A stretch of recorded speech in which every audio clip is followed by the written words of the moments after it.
অকণমান যদি মই জিঅ' পলিটিকেল ছিষ্টেমছবিলাকৰ ওপৰত যদি আপোনালোকক আলোচনা কৰোঁ বা ধৰি লওক আমাৰ এই যোনটো ইক্লিপছ হ'ব গৈ আছে, যোনটো গ্ৰহণ হ'ব গৈ আছে 29 মাৰ্চত, এই গ্ৰহণটোৱে বহুত বেছি প্ৰব্লেমছ ক্ৰিয়েট কৰিব। আমাৰ ইণ্ডিয়াত ইমান প্ৰব্লেমছ ক্ৰিয়েট নকৰে, কিন্তু ইণ্ডিয়াৰ বাহিৰত যেনেকৈ আপোনাৰ USA, ডেনমাৰ্ক তেনেকুৱা প্লেচবিলাকত বহুত বেছি প্ৰব্লেমছ ক্ৰিয়েট কৰিব, কাৰণ তাত এইটো ভিজিবল হ'ব আৰু তাৰ নিগেটিভিটিবিলাক তাত বহুত বেছিকৈ পোৱা যাব।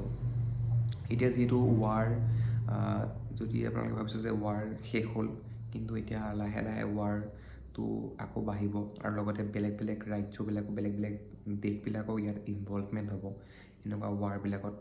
আৰু লগতে যোনবিলাক কেলামিটিছ, নেচাৰেল কেলামিটিছবিলাক আকৌ আপলিফ্ট হ'ব। মাউণ্টেইনছবিলাকত যদি ফায়াৰ হৈ যায়, তেনেকুৱা টাইপৰ কেলামিটিছবিলাক, আৰ্থকুৱেক হওক, তেনেকুৱা টাইপৰ কেলামিটিছবিলাক হওক, আৰু লগতে লেণ্ডশ্লাইড তেনেকুৱা টাইপৰ প্ৰব্লেমছবিলাক বহুত বেছি এইবছৰ ঘটিব গৈ আছে। আৰু লগতে চবচে বেছিটো মই আগতে আলোচনা কৰিছোঁ ডাউনফল ইন ষ্টক মাৰ্কেটটোৰ শ্বেয়াৰ্ছবিলাক বহুত বেছি ডাউন যাব। আৰু লগতে এইবাৰ আপোনালোকে যিমান পাৰে ষ্টক মাৰ্কেটৰ পৰা দূৰত থকাটোৱে আপোনালোকৰ কাৰণে বেষ্ট। আৰু চবচে মেইন এটা মানে মানি ৰিলেটেড প্ৰব্লেমবিলাকৰ কাৰণে দূৰত ৰাখিবৰ কাৰণে হ'ল যে আপোনালোকে ষ্টক মাৰ্কেটৰ দূৰত ৰাখক। আৰু লগতে আপোনালোকে ট্ৰাই কৰিব যে আপোনালোকৰ নিজৰ হাতত কিবা এটা এমাউণ্ট আপোনালোকে যাতে ৰাখে, কেতিয়াবা যদি ঘপককেনে ছাডেন প্ৰব্লেমছ ক্ৰিয়েট হ'ব পাৰে, যোনবিলাকৰ কাৰণে আপোনালোকে নিজৰ হাতত কিবা এটা পইচা বা কিবা এটা এমাউণ্ট কিবা এটা ৰাখক। আৰু এইবাৰ যদি কিবা প্ৰব্লেমছ ক্ৰিয়েট হয়, মেইনলি ৱাটাৰ এলিমেণ্টটোৰ লগত ৰিলেটেড প্ৰব্লেমছ ক্ৰিয়েট হ'ব। তেনেকৈ হৈ গ'ল লাষ্ট আপুনি দেখিছোঁ যে এইবাৰ যি কৰোণা ভাইৰাছ আহিছিলে, কৰোণা ভাইৰাছটো হৈছিলে এয়াৰ এলিমেণ্টৰ লগত প্ৰব্লেম ক্ৰিয়েট হৈছিলে। সেইকাৰণে এইবাৰ কিন্তু বহুত বেছি ইম্পৰ্টেণ্ট যে আপোনালোকে ৱাটাৰ এলিমেণ্টটোৰ লগত ৰিলেটেড প্ৰব্লেমছ ক্ৰিয়েট হ'ব পাৰে। মেইনলি আপোনাৰ ৰিলেশ্যনশ্বিপত হেম্পাৰ হ'ব গৈ আছে এটা হ'ল বৃশ্চিক ৰাশি, স্কৰপিঅ' চাইন, আৰু লগতে হৈছে ভাৰ্গ, যোনটো হৈছে কন্যা লগ্ন। মেইনলি তাহাঁতৰ মেৰেজৰ ক্ষেত্ৰত, কন্যা লগ্নৰ মেৰেজৰ ক্ষেত্ৰত প্ৰব্লেম ক্ৰিয়েট হ'ব গৈ আছে। আৰু এটা হৈছে যে বৃশ্চিক ৰাশি, নাইতো তাহাঁতৰ প্ৰিভিয়াছ ইমান বছৰ পৰা যোনটো ৰিলেশ্যন আছে স্কৰপিঅ' চাইনৰ, তেওঁ সেই স্কৰপিঅ' চাইনৰ ৰিলেশ্যনটো ব্ৰেক হ'ব গৈ আছে। তাহাঁতৰ ধৰি লওক ৰিলেশ্যনশ্বিপটো ব্ৰেকআপ হ'ব, যে ইমান দীঘলীয়া ৰিলেশ্যনশ্বিপ এটা ব্ৰেকআপ হ'ব গৈ আছে। আৰু কেনেবাকৈ যদি কোনোবা ৰিলেশ্যনশ্বিপত আহে, তো সেইটো এটা ষ্টেবল ৰিলেশ্যনশ্বিপত তেওঁলোকে আহিব গৈ আছে। স্কৰপিঅ' চাইনৰ যদি কাৰোবাৰ লগত ৰিলেশ্যনশ্বিপত আহে 29 মাৰ্চৰ পিছত, তেতিয়াহ'লে সেই ৰিলেশ্যনশ্বিপটো এটা ষ্টেবল ৰিলেশ্যনশ্বিপ। এটা হৈছে যে এৰাইজ এইবাৰ যোনটো আপোনাৰ মেঘ ৰাশি, তেওঁলোকৰতো চবচে প্ৰথমে হেল্থটো হেম্পাৰ হ'ব গৈ আছে, বা তেওঁলোকে চাব পাৰিব যে তেওঁলোকৰ ফেমিলিত কাৰোবাৰ হেল্থৰ ডেমেজ হ'ব পাৰে, হেল্থ ইছ্যুজ হ'ব পাৰে, ফেমিলিৰ ভিতৰত কাৰোবাৰ হেল্থ প্ৰব্লেম তেওঁলোকে ফেচ কৰিব পাৰে। তাৰপিছত হৈছে তেওঁলোকৰ কাৰণে চবচে বেছিটো ট্ৰেভেলিং, এই বছৰটোৰ কাৰণে ট্ৰেভেলিং একেবাৰে তেওঁলোকে এভইড কৰিব ট্ৰাই কৰিব লাগে। তেওঁলোকে ট্ৰেভেলিং কৰিব নালাগে এই বছৰটোত।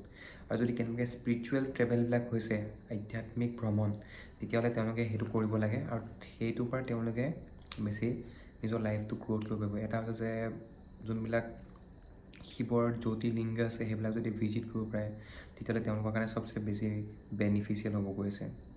আৰু তেওঁলোকৰ এইবাৰ ঘৰত বাৰে বাৰে দেখিবলৈ পাব যে ইলেক্ট্ৰনিক প্ৰব্লেমছবিলাক, ইলেক্ট্ৰনিক ডিভাইচবিলাক বাৰে বাৰে বেয়া হৈ গৈছে। কেনেবাকৈ ইলেক্ট্ৰনিক ডিভাইচবিলাকত কিবা প্ৰব্লেম ষ্টাৰ্ট হৈ গৈছে, তো তেনেকুৱাবিলাক প্ৰব্লেম তেওঁলোকে ফেচ কৰিব। লগতে তেওঁলোকে ফেচ কৰিব পাৰে শ্লিপ প্ৰব্লেম, মানে টোপনি নাহা বা টোপনি আহিলেও তেওঁলোকে, এটা হৈছে যে আপোনাৰ মীন ৰাশি ব্যক্তিসকল, আৰু এটা হৈছে আপোনাৰ মেঘ ৰাশি ব্যক্তিসকল। এই দুজন ব্যক্তি এইবাৰ শ্লিপিং প্ৰব্লেমছবিলাক বহুত বেছি আহিব গৈ আছে। তেওঁলোকৰ শ্লিপ চাইকেলটো বহুত বেছি প্ৰব্লেম ক্ৰিয়েট কৰিব গৈ আছে। তাৰপিছত যদি আমি আলোচনা কৰোঁ আৰু নেক্সট কোনটো ৰাশিৰ হেম্পাৰ কৰিব গৈ আছে, তেতিয়াহ'লে এইটো যে আপোনাৰ মীন ৰাশি। মীন ৰাশিৰ এইবছৰ আপোনাৰ যিহেতু ৰাহু 29 মাৰ্চৰ পিছত 60 ডেইজ, 60 দিন একে লেঠাৰিয়ে ৰাহু শনি লগতে যোনটো ইক্লিপছ বনিব, সেই ইক্লিপছটো 60 দিন 60 ডেইজ একেলগতে তাত থাকিব। তো সেইটো কাৰণে সেই টাইমটো পিৰিয়ডটো তেওঁলোকৰ কাৰণে বহুত বেছি ইম্পৰ্টেণ্ট, যে তেওঁলোকে নিজৰ হেল্থটো ইম্পৰ্টেণ্ট দিয়ে। হেল্থটো তেওঁলোকে ছিষ্টেমেটিকেলি খায় আৰু বহুত বেছিকৈ কিবা খাই নিদিয়ে, যোনবিলাকে অভাৰ ইটিঙৰ কাৰণে তেওঁলোকৰ প্ৰব্লেম হ'ব, আৰু এই বছৰ তেওঁলোকে বহুত বেছি ইম'চনেল হ'ব গৈ আছে। চব কথাতে তেওঁলোকৰ বহুত বেছি এনেও মীন ৰাশি ব্যক্তিসকল বহুত বেছি ইম'চনেল থাকে। অলপ কিবা কথা যদি কৈ দিয়ে তেওঁলোকৰ খুব বেছি দুখ তেওঁলোকৰ লাগি যায়। তো সেইকাৰণে কিন্তু এইবছৰ কিন্তু তেওঁলোকৰ ইম'চনেল প্ৰব্লেমবিলাক বহুত বেছি মনত আঘাত পোৱা তেনেকুৱাবিলাক প্ৰব্লেমবিলাক বহুত বেছি ফেচ কৰিব গৈ আছে। আৰু গোটেই বহুত বেছি ডিমিনিছ হ'ব গৈছে, মানে তেওঁলোকৰ গোটেই যিকোনো কামতে এইবাৰ বহুত বেছি এনাৰ্জি হৈ পেলাই কাম কৰিব লাগিব। আৰু লগতে তেওঁলোকৰ এনেকুৱা হ'ব গৈছে যে তেওঁলোকৰ ফ'কাছ মানে যেতিয়া শনি মীন ৰাশিলৈ আহিব, তেতিয়াহ'লে তেওঁলোকৰ লাইফটো বহুত বেছি মানে চাৰ্কেলটোতে বহুত বেছি ফ'কাছ হৈ যাব মানে তেওঁলোকৰ কাৰণে। মানে তেওঁলোকৰ নিজৰ হেল্থটো ইম্পৰ্টেঞ্চ দিব লাগিব, নিজৰ ফ'কাছ দিব লাগিব। তাৰপিছত নিজৰ কৰ্মখিনিতো অলপ ঠিক কৰিব লাগিব। লগতে যদি তেওঁলোকৰ যদি কিবা শনি যোনটো মানে তেওঁ এটা ছিষ্টেমেটিকেলি ৰুল মতে চলিব বিচাৰে, যদি সেই ৰুলখিনি তেওঁলোকে নামানে নিজৰ হেল্থটোক লৈ কিনে, তো সেই ফ'কাছ নিদিয়ে যদি নিজৰ হেল্থটোক লৈ পেলাই, তেতিয়াহ'লে তেওঁলোকে কিন্তু প্ৰব্লেম ফেচ কৰিব বহুত বেছিকৈ। ছেকেণ্ড যোনবিলাক ৰাশি যোনে বহুত বেছি ভাবি চিন্তি পইচা খৰচা কৰিব লাগে, সেইটো হৈছে যে বৃষ ৰাশি। তেওঁলোকে কোনো এইবাৰ অযৰ্থ পইচা খৰচা কৰিব নালাগে। কোনো ধৰি লওক কিবা ট্ৰেডিং এইবাৰ বোলো ট্ৰেডিঙত যিমানো আপ গৈছিলে যোৱা বছৰ, ধৰি লওক যিমানো প্লাছ পইণ্টছত গৈছিলে ট্ৰেডিং, কিন্তু এইবাৰ বহুত বেছি ডাউন হ'ব গৈ আছে ট্ৰেডিং। তো কাৰণ কুম্ভ ৰাশিত আৰু সেইটো সময়ত বহুত বেছি ষ্টক মাৰ্কেটখন হাই গ'ল, বহুত বেছি ষ্টক মাৰ্কেটৰ পাৰ্চেণ্টছ ওলাইছিলে। তো সেইকাৰণে তেওঁ বহুত বেছি বেনিফিট হৈছিলে। কিন্তু এতিয়া প্ৰেজেণ্ট টাইমত যেতিয়া ছেটাৰ্ণ যাব গৈ আছে পাইচিছত, মানে মীন ৰাশিত যেতিয়া প্ৰৱেশ কৰিব, তেতিয়া আপোনাৰ ষ্টক মাৰ্কেটত বহুত বেছি আপছ এণ্ড ডাউনছ আহিব গৈ আছে। আৰু বৃষ ৰাশি ব্যক্তিসকলে বহুত বেছি ষ্টক মাৰ্কেটত কেতিয়াও ইনভেষ্ট কৰিব নালাগে। বৃষ আৰু মিথুন আৰু লগতে হৈছে কন্যা, এই তিনিটা ৰাশি ব্যক্তিসকলে ষ্টক মাৰ্কেটত ইনভেষ্টমেণ্টবোৰ এইবাৰ বন্ধ কৰিব লাগে। যদি কেনেবাকৈ আপোনালোকে ষ্টক মাৰ্কেটত ইনভেষ্ট কৰি থাকে, তেতিয়াহ'লে আপোনাৰ কিন্তু বহুত বেছি ফাইনেন্সিয়েলি প্ৰব্লেম ক্ৰিয়েট হ'ব পাৰে। তাৰপিছত যদি মই আলোচনা কৰোঁ তেওঁলোকৰ বৃষ ৰাশি ব্যক্তিসকলৰ, কিন্তু তেওঁলোকৰ যোনবিলাক ডাঙৰ ককাই ভাই আছে, তেওঁলোকৰ লাইফত বহুত বেছি প্ৰব্লেমছ আহিব গৈ আছে।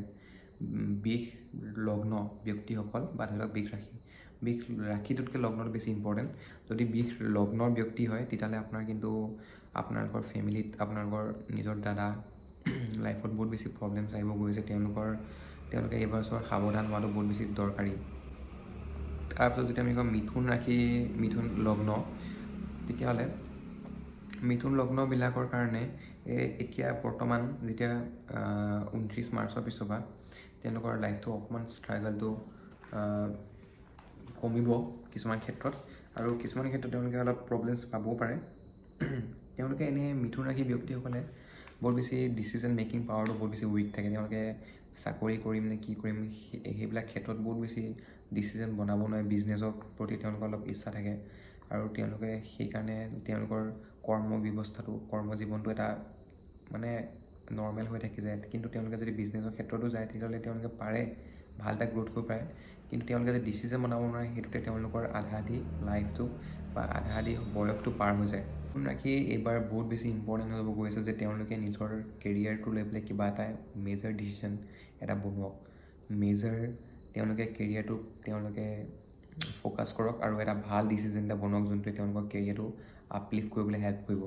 তেওঁলোকৰ এইবাৰ এটা বহুত বেছি ডাঙৰ ইম্পৰ্টেণ্ট টাইম হ'ব গৈ আছে 29 মাৰ্চৰ পিছত, যে তেওঁলোকে নিজৰ কেৰিয়াৰটো লৈ পেলাই যে তেওঁলোকে জবেই কৰিব নে ধৰি লওক বিজনেছেই কৰিব, সেইটো ক্ষেত্ৰত হওক তেওঁলোকে বহুত বেছি মেজৰ ডিচিশ্যন বনাব লাগিব। আৰু এইবছৰ তেওঁলোকৰ কাৰণে জব অপৰচুনিটিছবিলাক অহাটো বহুত বেছি মানে অপশ্যনছ আছে যে তেওঁলোকে এইবাৰ জব অপৰচুনিটিছবিলাক পাব পাৰে।